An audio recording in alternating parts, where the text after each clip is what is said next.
Good morning. मेरा नाम अनुराग दीक्षित है और आप सभी उपस्थित हैं माय पाठशाला पर। उम्मीद है मेरी आवाज़ आप सभी तक पहुंच रही होगी। तो आज की जो वीडियो है ये बहुत खास होने वाली है उन सभी एस्पिरेंट के लिए जिनका एग्ज़ाम एसएससी सीएचएसएल का है और जो बहुत जल्दी अपने सीएचएसएल के एग्ज़ाम को देने के लिए परीक्षा केंद्रों में जाएंगे।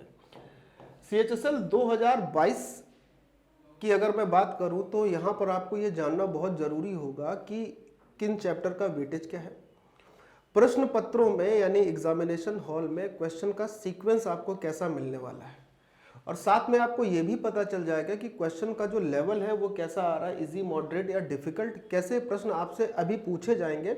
2021 में हुई जो 2021 का सीएचएसएल का पेपर था जिसकी परीक्षाएं 2022 में हुई हैं, उसके 21 सेट्स का एनालिसिस करके मैंने आपके सामने ये रिजल्ट रख रहा हूँ। तो जी हाँ, मेरा नाम अनुराग दीक्षित है और मैं भी एसएससी सीजीएल को 2 बार क्वालिफाई कर चुका हूँ एज अ ऑडिटर 2014 और 2016। तो अपने कुछ अनुभव को मैं आपके साथ साझा करता हूँ।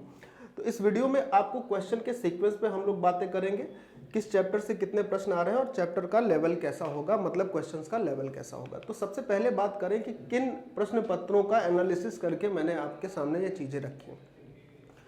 तो 2022 में इतनी सारी शिफ्ट में इतने सारे जो एग्ज़ाम हुए थे सीएचएसएल के, इन सारी चीज़ों को एनालिसिस करके, इन सारे क्वेश्चन पेपर को एनालिसिस करके मैंने आपके सामने ये एक डेटा रखा है जो मुझे लगता है कहीं ना कहीं आपकी बहुत सारी मदद करने वाला है सीएचएसएल के एग्ज़ाम के लिए।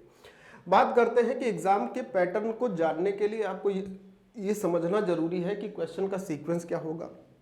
मतलब मैथ में जो आपको पहला क्वेश्चन मिलेगा वो किस चैप्टर से मिलने वाला है, दूसरा क्वेश्चन किस चैप्टर से मिलेगा, तीसरा क्वेश्चन किस चैप्टर से मिलेगा, साथ ही साथ किस चैप्टर से कितने क्वेश्चन आ रहे हैं ये भी आपको यहाँ पर देखने को मिलेगा। यानी चैप्टर का वेटेज कितना मिल रहा है ये भी आपको देखने को मिल जाएगा। तो आप उन्हीं चैप्टर पर फोकस करिए जिनसे क्वेश्चन ज़्यादा मिलने वाले हैं। ये भी बताऊंगा कि जो चैप्टर नए जुड़े हैं, जो सिलेबस में नया चीज़ें जुड़ी हैं, उनका इस्तेमाल आपको कैसे करना है। तीसरी बात मैं इस पर करूंगा कि क्वेश्चंस का जो लेवल है वो इजी है, मॉडरेट है, डिफिकल्ट है, इन सारी चीज़ों पर बात करूंगा। तो सबसे पहले मैं क्वेश्चन के सीक्वेंस और चैप्टर के वेटेज पर बात करता हूँ। तो अगर मैं बात करता हूँ कि क्वेश्चन का सीक्वेंस और चैप्टर का वेटेज कितना है, तो सीक्वेंस बिल्कुल इसी कंडीशन में सारे के सारे एग्जाम में मिला हुआ था जो मैंने अभी आपको सेट्स दिखाए हैं कि सबसे पहले एक नंबर सिस्टम का क्वेश्चन मिलता था। नंबर सिस्टम में भी अगर मैं थोड़ा और क्लासिफाइड कर दूं तो उसमें डिविजिबिलिटी पर क्वेश्चन मिलता है।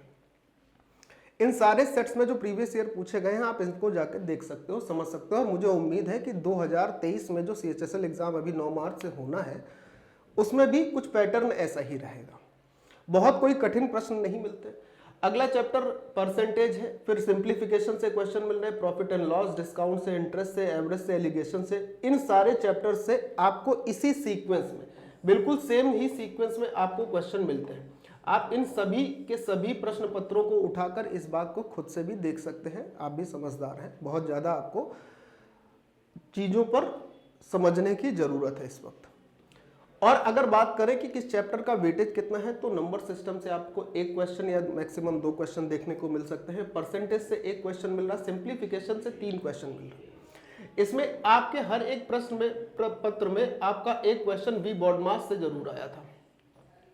एक क्वेश्चन इस प्रश्न पत्र में जितने भी जो मैंने 21 सेट आपको दिखाए हैं उसमें एक क्वेश्चन बॉडमास का था। 3 क्वेश्चन सिंप्लीफिकेशन वाले टॉपिक से पूछे गए। इस सिंप्लीफिकेशन में कुछ पार्ट सर्ट्स एंड इंडिसेस का भी होता है, घातांक और करणी का भी होता है। तो कुछ क्वेश्चन कभी कभी किसी सेट में उससे भी आपके सामने रखे गए।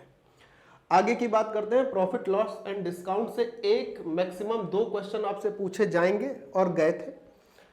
इंटरेस्ट की बात करते हैं तो इंटरेस्ट में सीआई और एसआई 2 पार्ट होते हैं और इसमें भी इंस्टॉलमेंट से क्वेश्चन बिल्कुल नहीं आया था इन सभी 21 सेट में। किसी में एक आध सेट में, इन 21 में बात करें तो 1 या 2 सेट्स में आपको इंस्टॉलमेंट के क्वेश्चन मिले हैं। बाकी ज्यादातर क्वेश्चन सीआई के सिंपल क्वेश्चन होते हैं कि रेट ऑफ इंटरेस्ट इतनी दे दी गई तो पूछ लिया 3 साल का अमाउंट क्या होगा, या रेट ऑफ इंटरेस्ट देने के बाद, प्रिंसिपल देने के बाद, टाइम देने के बाद आपसे पूछ लिया इतने वर्ष का सीआई क्या होगा। हाँ, लेकिन यहाँ पर रेट ऑफ इंटरेस्ट जो है वो फ्रैक्शनल वैल्यू या मिक्स फ्रैक्शन में आपके सामने हो सकती है। एवरेज की बात करें तो एवरेज से आपको 2 क्वेश्चन मिलते हैं। एक वेटेज एवरेज से भी मिलेगा जिसमें आप वेटेड एवरेज का फॉर्मूला या तरीका यूज करके आप इन चीज़ों को देखोगे। एक क्वेश्चन आपको एलिगेशन चैप्टर से भी मिलेगा, एक रेशियो एंड प्रोपोर्शन से भी मिलेगा। मैं आपसे फिर कह रहा हूं कि रेशियो एंड प्रोपोर्शन का जो आपका क्वेश्चन है ये संभवतः आपके सामने एक अच्छी क्वालिटी का क्वेश्चन मिल जाए आपसे, तो इस पर आप थोड़ा सा फोकस जरूर रखना। टाइम एंड वर्क से मिलने वाला क्वेश्चन बहुत ज्यादा डिफिकल्ट नहीं होगा, बड़ी सीधी सिंपल से क्वेश्चन इसमें भी पूछे गए थे। टाइम, स्पीड एंड डिस्टेंस का भी एक क्वेश्चन था, एल्जेब्रा का एक क्वेश्चन था। एल्जेब्रा में जो आपसे क्वेश्चन पूछा जाएगा उस क्वेश्चन का लेवल मॉडरेट होगा, मॉडरेट टू डिफिकल्ट लेवल में आपसे एल्जेब्रा का एक क्वेश्चन पूछा जा सकता है, बहुत कोई कठिन क्वेश्चन नहीं आएगा। अगर मैं बात करता हूं ज्योमेट्री की, तो ज्योमेट्री में आपसे 1 या 2 क्वेश्चन पूछे जा सकते हैं। फिर अगर बात होती है मेंसुरेशन की, तो मेंसुरेशन में आपसे कम से कम 3 क्वेश्चन पूछे जाएंगे। ये तीनों क्वेश्चन 2D या 3D किसी से भी हो सकते हैं। मतलब अगर मैं बात करूं थोड़ा और क्लासिफाइड करके, तो एक क्वेश्चन आपको 2D से और जबकि 2 क्वेश्चन आपको 3D से मिले हैं सारे के सारे सेट्स में। और मुझे उम्मीद है कि इस बार भी एसएससी अपना पैटर्न जो है वो पिछली तरीके ही क्वेश्चन के सीक्वेंस और वेटेज के आधार पर रखने वाली है। उसके बाद ट्रिगो की बात करें तो ट्रिगो में 1 से 2 क्वेश्चन आपको मिलेंगे हाइट एंड डिस्टेंस इंक्लूड करते हुए। हाइट एंड डिस्टेंस को इंक्लूड करते हुए ट्रिग्नोमेट्री में आपको 1 से 2 क्वेश्चन मिलेंगे। और डीआई की बात करें तो एटलीस्ट आपको 2 क्वेश्चन तो मिलने ही मिलने हैं। ये डीआई आपकी 2 से 3 क्वेश्चन की भी होगी। यहां पर आपको टेबुलर चार्ट पर आपको क्वेश्चन मिल सकता है, पाई चार्ट पर मिल सकता है और बार ग्राफ पर मिल सकता है। सारे के सारे सेट्स में केवल इन्हीं तीनों अगर पोर्शन को देखें तो डीआई के क्वेश्चन केवल इन्हीं तीनों से चीजों से पूछे गए। अब बात ये आती है कि इन सभी क्वेश्चंस का लेवल कैसा था।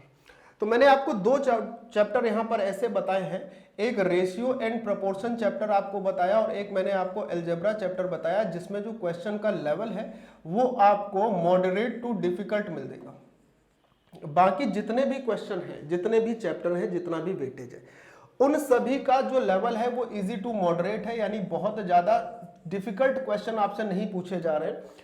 कुछ प्रश्न तो आपसे ऐसे भी पूछे गए थे जो सीधे के सीधे फॉर्मूला बेस पर थे। फॉर्मूले से याद आया कि आप सभी प्रकार के फॉर्मूलों को बहुत अच्छे से जरूर पढ़ लीजिए, क्योंकि आपके पेपर में कम से कम 1 से 2 क्वेश्चन सीधे फॉर्मूले बेस पर हो सकते हैं। वो ट्रिग्नोमेट्री का भी क्वेश्चन हो सकता है सीधे फॉर्मूला बेस, वो SICI में भी सीधे क्वेश्चन फॉर्मूला बेस हो सकता है, वो नंबर सिस्टम में भी सीधे क्वेश्चन फॉर्मूला बेस हो सकता है। ठीक, अब अगर मैं आगे थोड़ी और बात करता हूं तो यहां पर CHSL के लिए अर्जुना बैच में डेली शाम को 6 बजे से क्लास होती है। डेली क्लास होती है शाम को 6 बजे से, जहां पर मैं बहुत अच्छी अप्रोचेस को आपके सामने रखता हूं।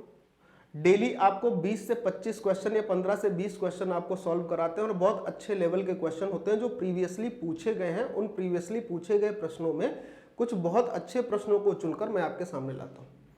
तो ये एक छोटी सी बात थी जो आपको जाननी जरूरी थी।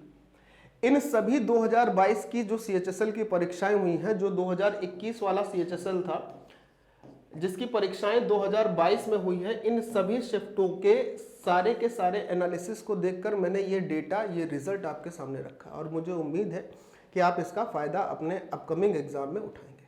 बाय बाय, जय हिंद, टेक केयर।